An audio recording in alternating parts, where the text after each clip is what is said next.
Genset தலைமுறையினர் பணி ஒப்படைப்பு அதாவது ஹேண்ட் ஓவர் என்பதை மாற்றி அமைத்துள்ளனர். சிறிது காலம் முன்பு வரை ஹேண்ட் ஓவர் என்பது மணிக்கணக்காக நடக்கும் கூட்டங்கள், நீளமான குறிப்புகள் என்று நடக்கும்.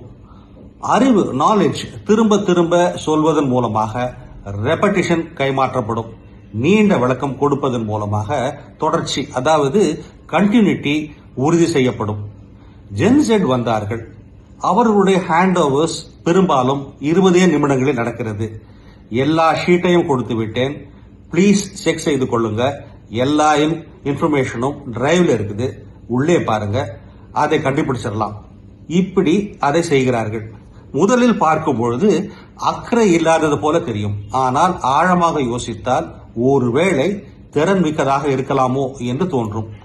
அவர்கள் தகவல்கள் ஒருங்கிணைக்கப்பட்டிருக்க வேண்டும், அவையே தங்களை பற்றிய விவரங்களை கொண்டிருக்க வேண்டும், அதாவது ஆர்கனைஸ்ட் அண்ட் செல்ஃப் எக்ஸ்பிளனேட்டரி என்று எண்ணுகிறார்கள்.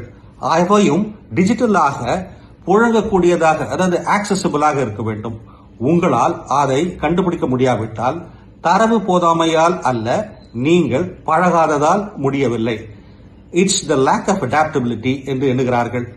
நிலைமை இதுதான். ஜென்செட் தலைமுறையினர் பொறுப்பின் தரத்தை குறைத்திருக்கிறார்களா அல்லது சுதந்திரமான தகவல்கள் நிறைந்த ஒரு தரத்தை உருவாக்குகிறார்களா? ரேஷம் தரானி இந்த கேள்வியை முன்வைக்கிறார்.